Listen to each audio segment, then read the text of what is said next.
everybody. It is, I put March 2025. Sorry, it's April 10th, 2025. I'm Jane Johnson with the Briar Hill Group at Remax Camosa, and welcome to the Victoria Real Estate Show. And I'm here with... Oh, hey everybody, Andrew Plank here with RealPage and the Vibe Real Estate Group. And these are the things that happen when we are busy and podcasting is not our primary business. Yeah. So anyway, here we are. I'm doing okay. Yeah. What's Feeling going a little on? under the weather. Just a little under really? the weather today. Yeah, but I'm okay. I'm going to make it through this show. I'm here for you. I'm here for the people of Victoria. Okay, Jen is on travel, so she sent us a little video. She's going to give us an update on what's going on with her market, and let's get started. Yeah. So we're going to do last month. Oh my God. Okay, anyway, go ahead. So this week we had 415 properties get listed on the Victoria MLS in the sort of the Victoria areas. 148 properties went pending, and 159 price decreases, and 31 properties expired. Compared to the weeks before, or the week before, that is last week, we're obviously up on new listings as we're moving into spring. Little down on pendings, and that could be, there's a lot of different factors affecting this right now. The wind is some elements of wind have been taken out of the sales, definitely potentially due to uncertainty with what's going on in the south. So less properties going pending, more properties price increasing. Not good news for the direction things are going, but we're still seeing lots of activity on the marketplace with people buying and selling, but it's not going in the right direction. That's my take. What would you say to that, Jane? I don't think we're significantly different, like 148 to 156 in pending. These are all happening 2 weeks ago, right? So yeah, the sales happening and the reporting is happening now. I think that one thing I would want to see, though, is the pendings going up week over week as we move into spring, rather than down. So even though statistically these are very close, there's not really a big difference. I would have normally expected to see the pending numbers higher than the week before as we go through week after week in this spring market. The price decreases seem high to me. Yeah, that's another one. If you look at it, the price decreases are similar to what the pendings are. So I guess people are saying, like, if your house isn't selling, you need to decrease the price. Yeah.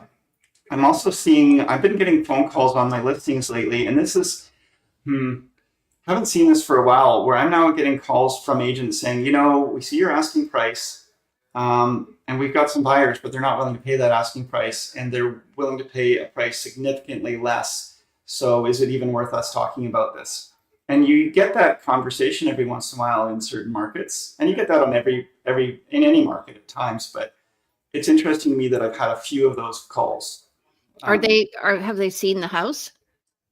One has, one hadn't, and it's more, it's just, I think, an indication in some cases, in some areas, like this is a great property. We don't want to. It's worth what it's worth at the end of the day when it sells.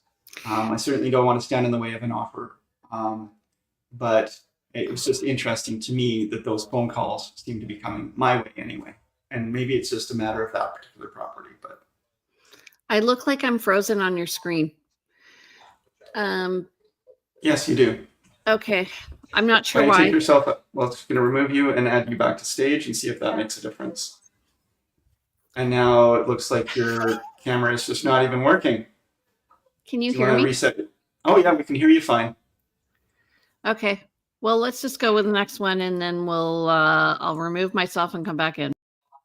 Yeah. So Jane's going to try to maybe reset her camera and so forth. So we have here we are, April 2025. And what we do here is an update that happens as we track what's been happening so far in the month. So this is updated every Monday, so these stats are a bit lagging.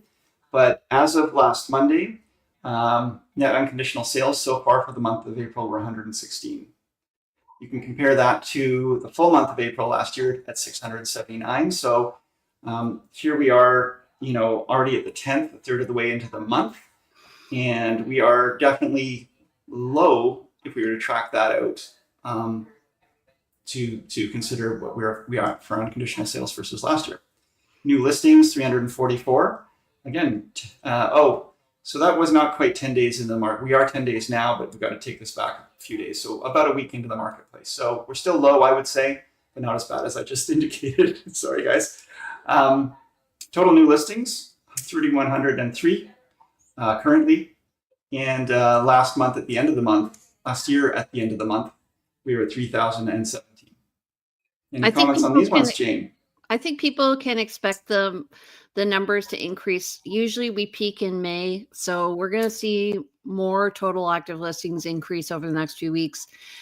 344, that's a good number for 10 days on the market. I think statistically lower than last year, but net unconditional sales seem low as well. But we are heading into Easter. There will be people coming for the weekend in a week and a bit, and falling in love with the Easter lilies and the cherry blossoms and the weather and all of that stuff. So bring your friends and family from overseas, the big city of Vancouver, Toronto.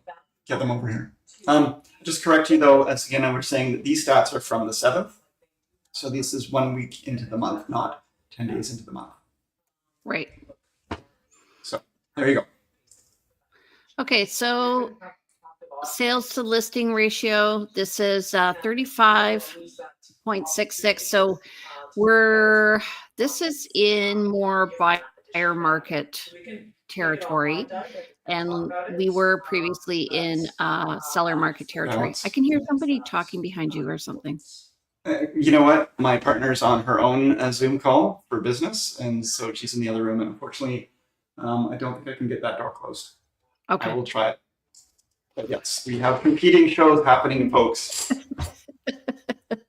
Okay, so what we're seeing overall is our list to sale ratio is decreasing so far for this month. So I don't know.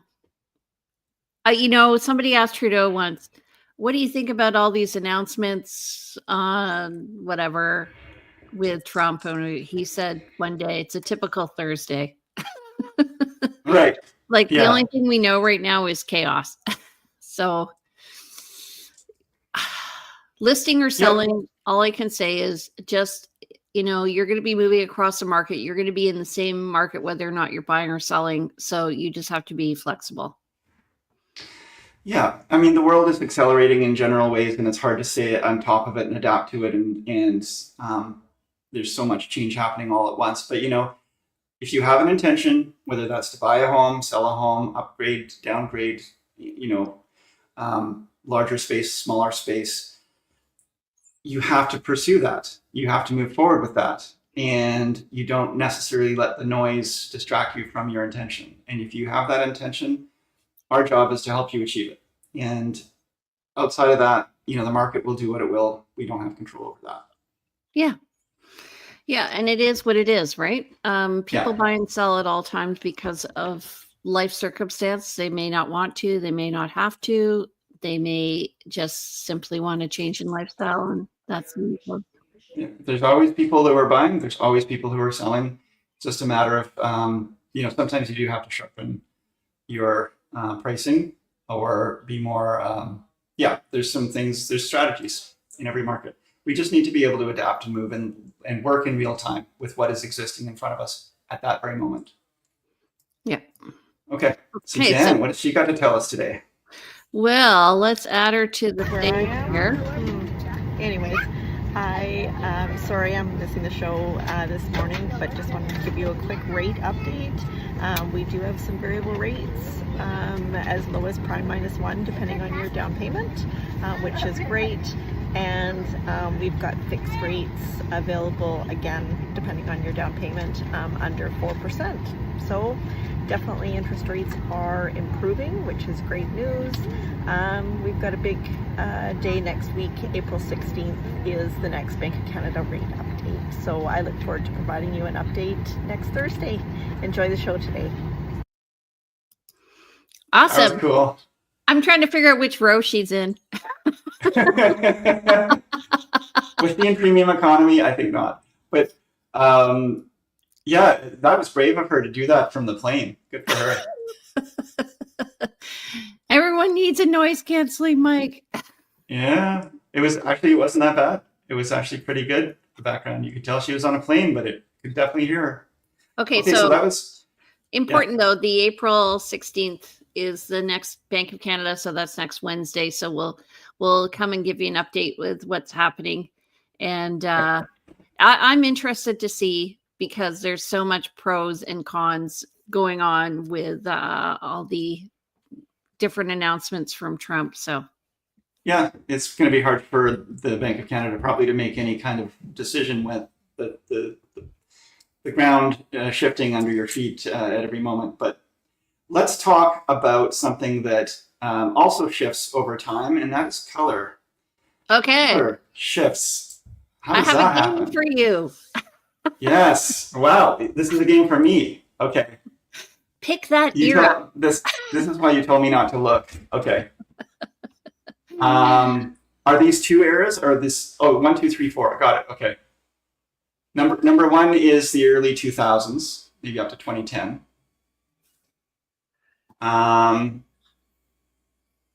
Number 4 is something a little more recently, I would say, like in the last 10 years or so. Number 2, let's see if anybody else wants to chime in on this if you're watching. Geez. Number 2, it's a hard one. I'm going to say that's the 90s, although it doesn't quite feel 90s to me. And number 3, that could actually be late. What are you doing there? Jane's dancing, folks. Okay, she's saying like 70s or 60s or something. How am I doing? I'll show you. Okay. You actually got them almost all right. Oh, 1950s. 1950. You know, it's interesting to me because, you know, we're going through a very grayish phase the last few decades. And I think we're finally starting to see some color now that we've gotten into the 2020s. But really, like, I remember looking at houses in the early 2000s thinking, I hated that color underneath, like yeah, the browns, and sometimes you got the deep red character wall, like the show. People would put that in their bedroom, like one wall that was just a deep red, everything else was browns and so forth, and you had the very ornate granite countertops. Not ornate, but it was just very. We've gone to much more like cleaner single color countertops, and a lot more just very basic. And I think people are craving color now, for sure. It speaks to, though, like, you can be faddish in real estate. And what happens is then your house becomes dated. So sometimes we walk into homes that are literally time capsules where we see the shagalicious red rug, and we see the pattern wallpaper and all this stuff like you see in the top left there for the 1960s. Yeah. It's so definitive of that era that, it is. 10 years later, you're out of date. It's also really fun though. Like, how do you find that when I love going into an old home that's actually a, who was that? Sorry, my partner is walking back and forth behind us. So yeah, I love it when I come through a home that's actually, fits the era for the construction. It just feels so good to me, I agree. especially if it Like was, yeah, what it does, it kind of gives you a glimpse as to what their lifestyle was like. I think that's where the interesting part comes, and you can see you go into the rec room and they have the leather bar with the studs in it. And, there's it's just a dry bar. They just put this thing up yeah, and the green rug or whatever, the red rug. right. I've seen places where the rug's gone up the wall. Like it's just crazy. Oh, well, I was just in one the other day where the rug went up the wall. It was, yeah, it was deep red rug going all the way, halfway up the wall. And I was like, what are you doing in here?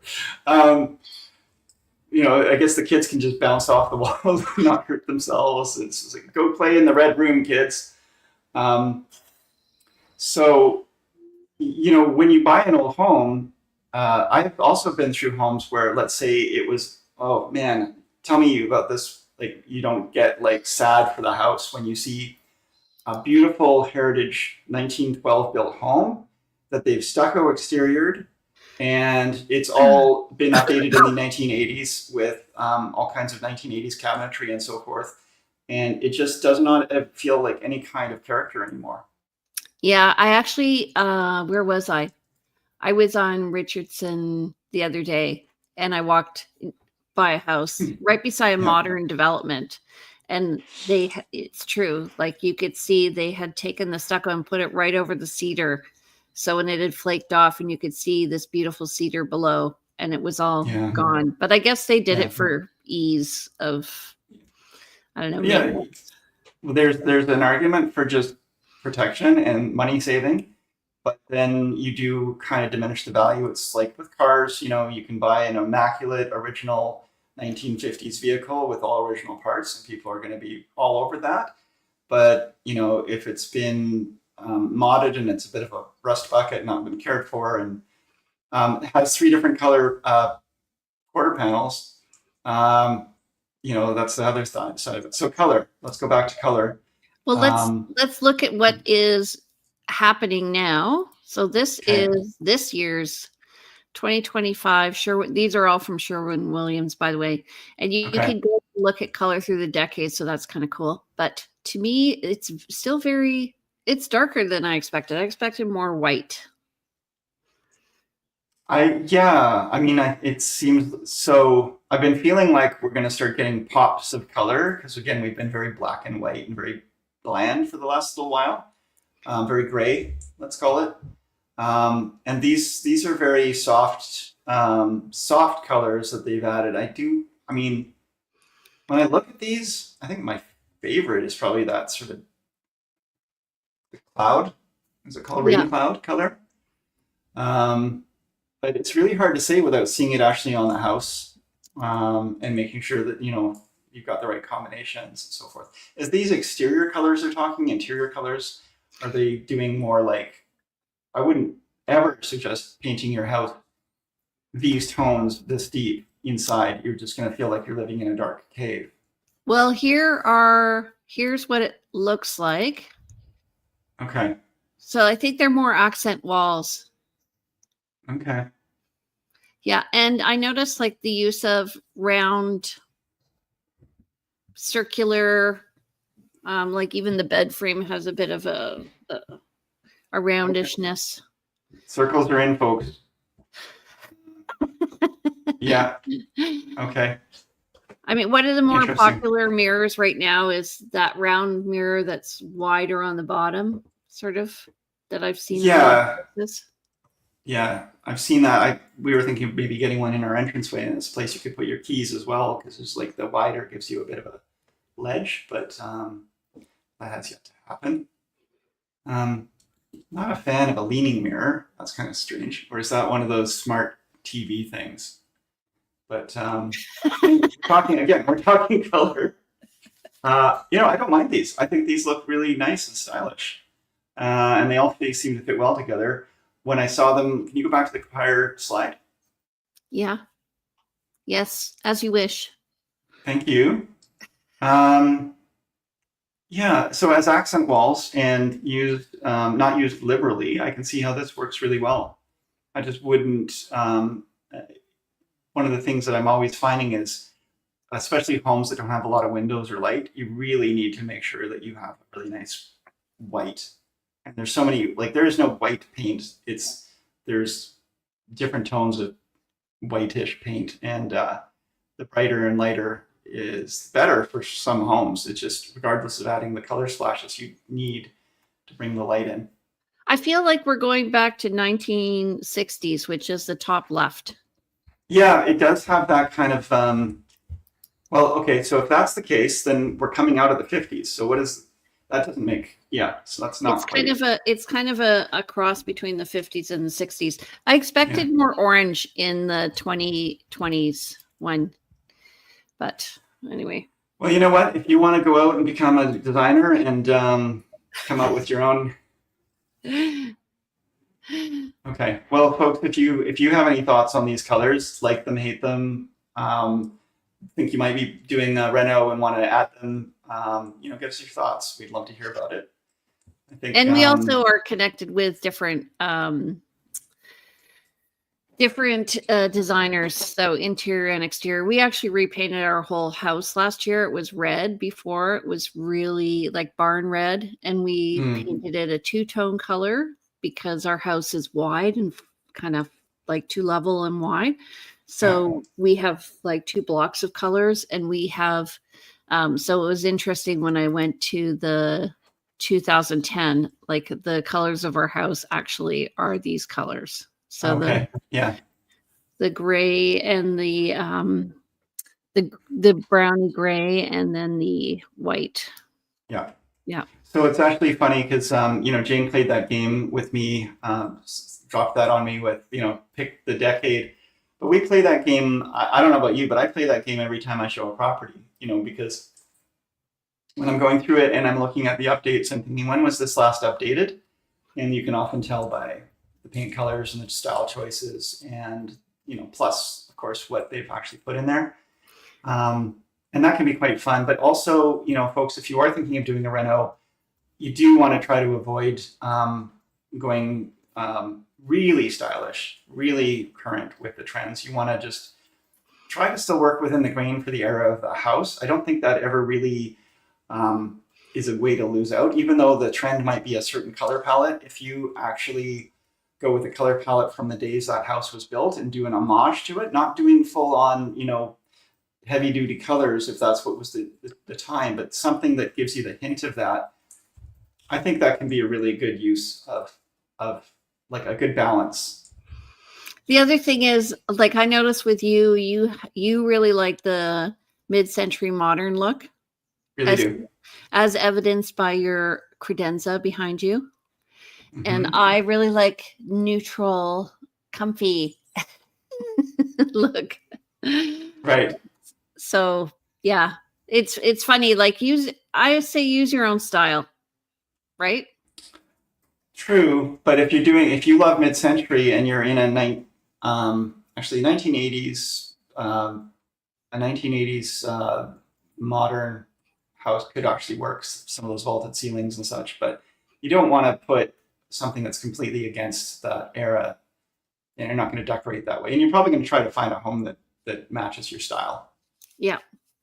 Yeah. Speaking of which, we just are putting in a new fireplace because we had our 1980s inefficient, basically hole over which into which all the warm air went in the winter. So we're trying to modernize as well. So an airtight stove insert kind of thing. Mm-hmm. Okay, good. You wouldn't consider doing like a propane. It is propane actually. Oh, it is propane. Okay, so you're not out there chopping wood. We were chopping wood, and it was so inefficient that we changed it. Yeah, we still have a wood stove in our home because we live in Metchosin. Yeah, you need that as a backup for sure. Okay, well, are we done here? We're done. If you guys want to get in touch with us, how do they reach you, Andrew? Yeah, I'm at give me a call or send me a text. I'm at 250-360-6106. You can email info@andrewplank.com and check out the website, andrewplank.com, or our team website, realvibe.ca. That's realvibe.ca. And the Vibe Collective will be able to help you out. Okay, and if you want to reach Jen Lowe, you can at 250-217-4925. Her email is jen@jenlowe.ca, and you can visit her on her website at jenlowe.ca. And if you want to reach me, I'm Jane Johnston with the Briar Hill Group at Remax Camosun.